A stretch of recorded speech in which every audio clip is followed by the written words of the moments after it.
Welcome to the Deep Dive. We're Talk Techers, and we're here to break down the most significant earnings calls into, well, clear, actionable insights for you. That's right. And today we are diving deep into Freshpet's second quarter 2025 earnings call. This one happened pre-market, back on August 4th. Yeah, and our mission here is really to cut through all the noise, all the detailed financials and the, prepared remarks. Exactly. We want to pull out those really crucial figures, understand what management's strategic shifts actually mean, and decipher the market's reaction. What does it signal for you, the listener? Freshpet's journey has been fascinating, kind of up and down, and this call really feels like maybe a pivotal moment in their story. Definitely feels that way. Okay, so let's jump right in, no wasting time. We'll start with a quick snapshot, the key numbers from Q2 everyone was watching. Lay it on us. All right. First up, GAAP EPS. That's generally accepted accounting principles, earnings per share. They delivered 33 cents. Okay, $0.33. And the expectation? Well, the consensus was just $0.16. So, that's not just a beat, it's a massive beat. Wow, yeah. Over 100%, 106% beat. That's a really powerful signal, right? Strong profit generation. Absolutely. That EPS amount definitely turned heads. Right. Suggests they're way more profitable than analysts thought. But there's always a but, isn't there? Usually. Well, what's the other side? Revenue. It actually came in just a little bit below expectations, $264.7 million. Okay, how much of a miss was that? It missed consensus by about $3.2 million. Not huge, but, a miss is a miss. True. But still, important context here, that's still 12.5% year-over-year growth. Yeah, that's a solid point. In this economy, keeping double-digit growth going is, well, pretty respectable. Definitely. And where they really seemed to shine was operational efficiency.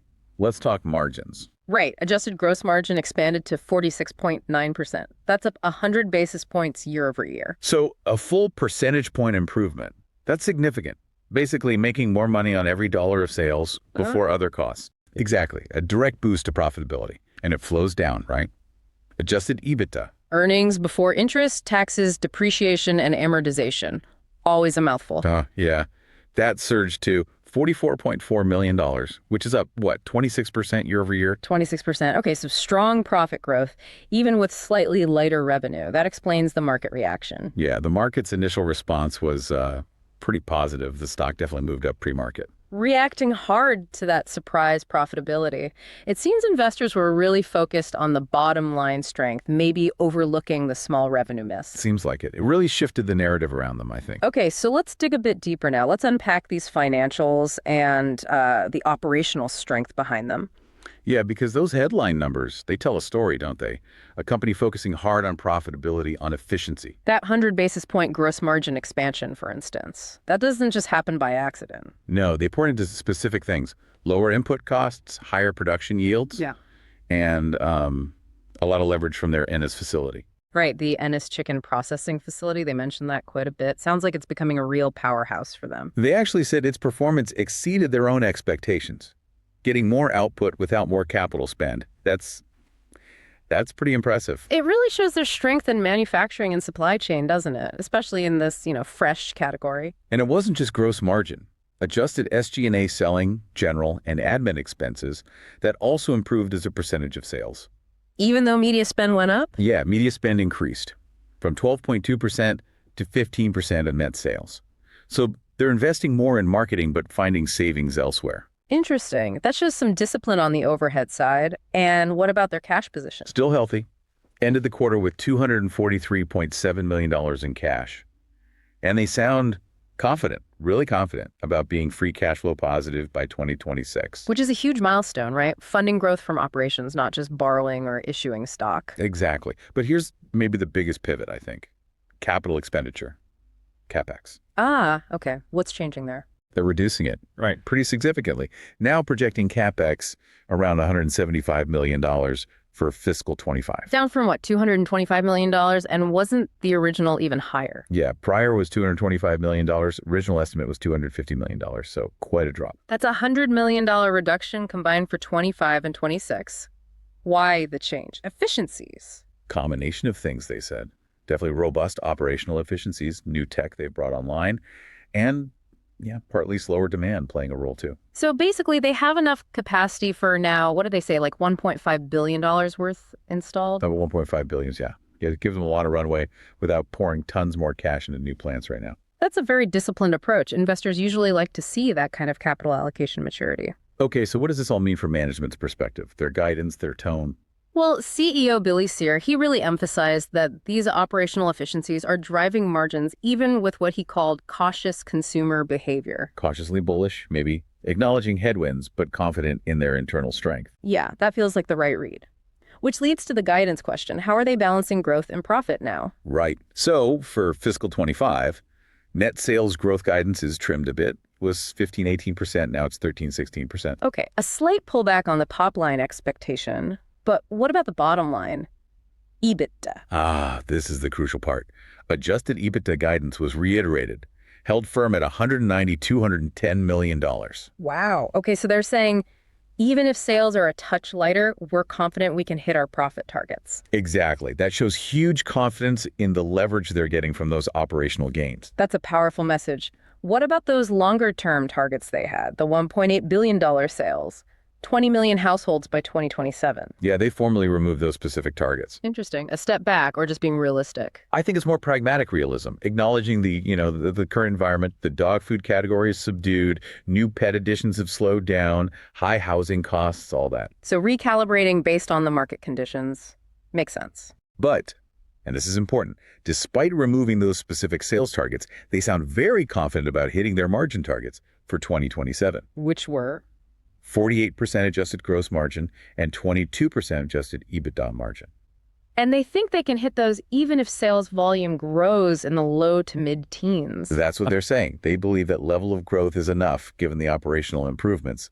They even hinted that benefits from new tech aren't fully baked into those targets yet. So potential upside even on those ambitious margin goals. Okay, that really does signal a strategic shift.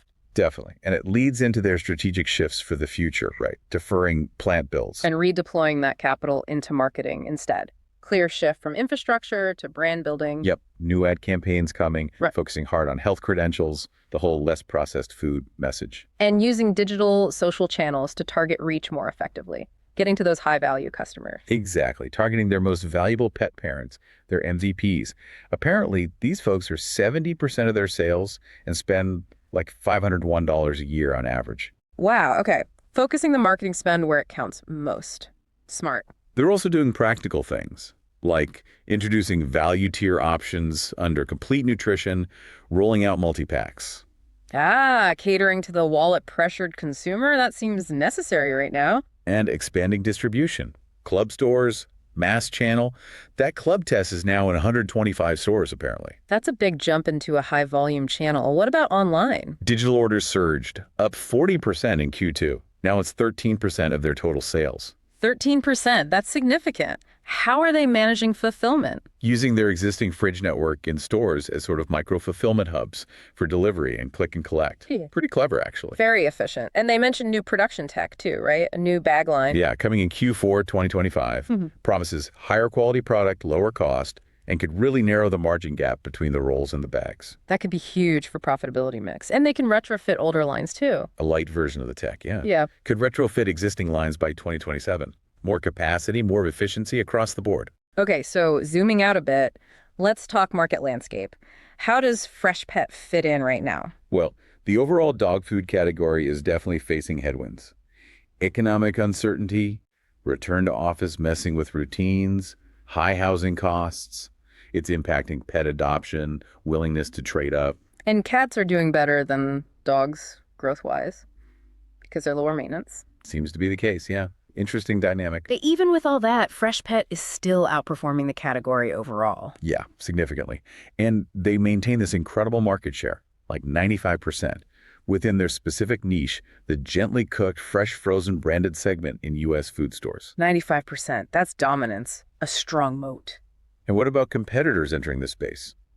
Like Blue Buffalo. Yeah, General Mills jumping in. Freshpet actually seems to view this as validation. Like, see, we were right about fresh being big. Exactly. They think more competition will actually grow the whole fresh category, bring more awareness. And they believe their first mover advantage, their scale, their loyal customer base will keep them ahead. That's the bet.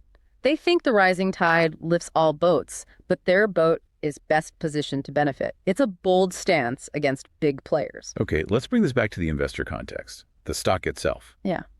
It's had a rough ride. Oh, yeah.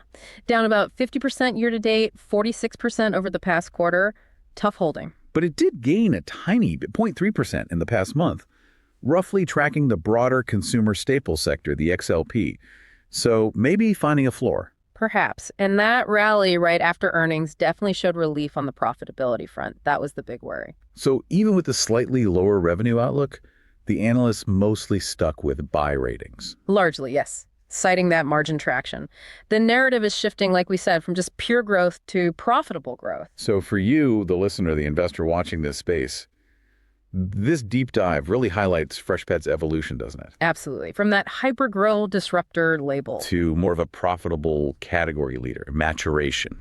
key things to watch near term. September Nielsen data for market share trends. The October Analyst Day for that revised 2027 roadmap. And just continued progress on the Ennis facility ramp-up. And the macro stuff still matters too, right? Commodity prices, consumer spending. Always. They directly impact margins.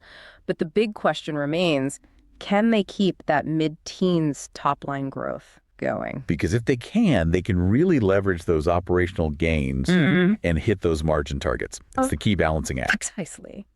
All right, let's shift gears. It's time for our This Is Not Financial Advice segment, where we throw out an outrageous but plausible trade idea, thinking like a hedge fund analyst. Okay, let's hear it. Given everything we've discussed, the operational skill, the profit focus. Here's the thought.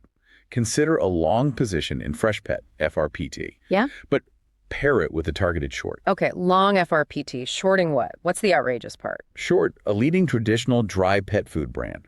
Or maybe even a broader consumer staples ETF, like XLP, as a sort of proxy for the old guard. Interesting. So the rationale being? Freshpet's proven ability now to expand margins and generate cash, even in this tough environment, signals a real structural shift, right, towards fresh. So you're betting Freshpet's efficiency and first mover advantage lets it grab share. And that the market starts rewarding profitability and cash flow more than just pure hypergrowth from anyone. And the short side is betting that the traditional players face headwinds from this shift.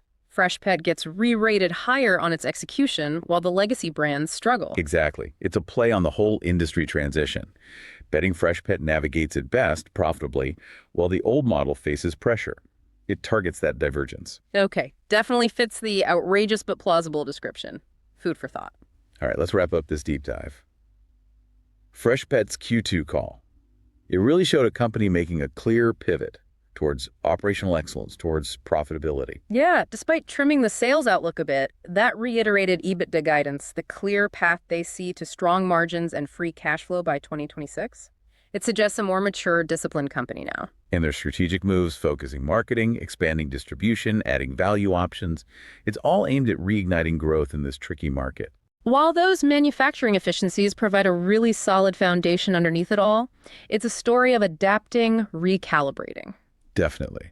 And just a reminder, of course, this deep dive is purely for informational purposes. It is not financial advice. Please always do your own research. We'll leave you with a playful quote from the CEO, Billy Cyr, that he shared on the call. He said, "If your dog is fat, you're not getting enough exercise." Ah, okay. And then he added, "A Freshpet meal will get any dog off the couch and give them the energy to help you work off unwanted pounds." A nice little tie-in to the brand mission there, getting pets and maybe owners moving. We hope this deep dive gave you a clearer, maybe more nuanced picture of where Freshpet is headed and its financial health. Thanks for joining us on Talk Tickers. We look forward to diving deeper with you again next time.